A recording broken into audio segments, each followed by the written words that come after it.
Bonjour à toutes et à tous, et j'espère que vous allez bien. Aujourd'hui, on se retrouve pour le match Suisse-Espagne. Alors la Suisse a battu les Français après la séance de tir au but. Du côté de l'Espagne, ils ont battu la Croatie pendant les prolongations en battant 5-3 les Croates. Alors la Suisse, c'est la première fois qu'ils arrivent jusqu'au quart de finale. Il faut savoir que l'Espagne, de son côté, quand ils gagnent les quarts de finale, à chaque fois, ils ont gagné la finale en 64, 2008 et 2012.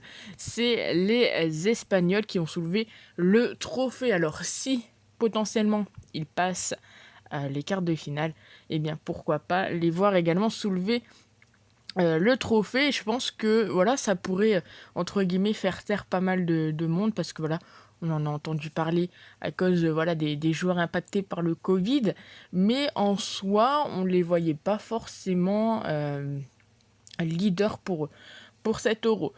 Donc on est parti. Alors il y a juste un petit changement du côté des compos, c'est Xhaka donc qui a pris un deuxième carton jaune contre la France et logiquement donc il sera remplacé par Zakaria d'après les compos probables. Et du côté de l'Espagne, c'est Gaïa qui est pas sûr, donc ça pourrait être Alba à sa place, sinon pas de changement, hein. Torres, Morata, Sarabia, Koch, Busquets, Pedri, Azpilicueta, Garcia, Laporte et donc Alba. Et du côté de la Suisse, on retrouverait donc en attaque Ambolo et Severovic, Shaqiri, Zuber, Freuler, Zakaria, donc Winmer, Rodriguez, Akanji, LVG et Yann Sommer dans les buts. Donc on va passer au petit pronostic. Personnellement, je pense bien que l'Espagne a les capacités de se qualifier. Je pense que la Suisse, ils ont vraiment tout donné contre la France. Ils ont peut-être été un petit peu trop dans leurs réserves. Puisés dans leurs réserves.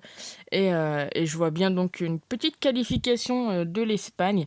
Pourquoi pas, nul et qualification soit pendant les prolongations, soit au tir au but.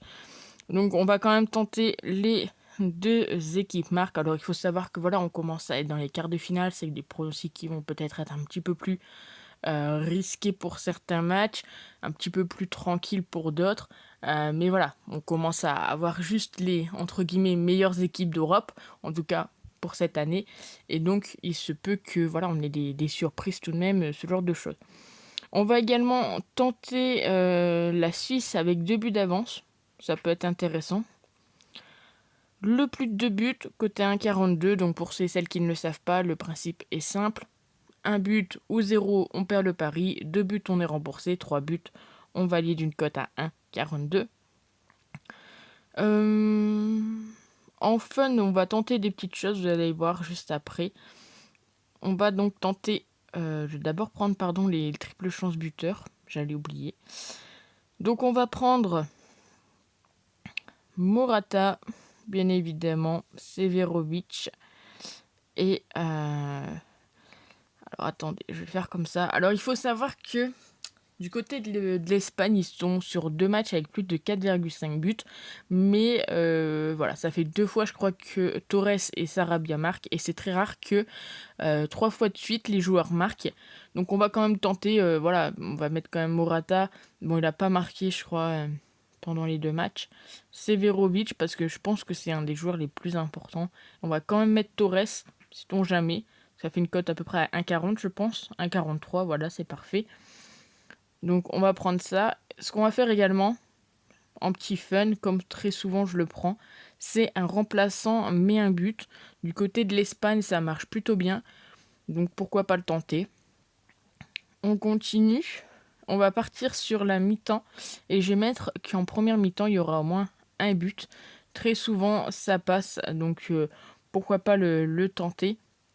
Même s'il y a pas mal de nuls mi-temps, le plus d'un but peut être intéressant dans ce genre de match.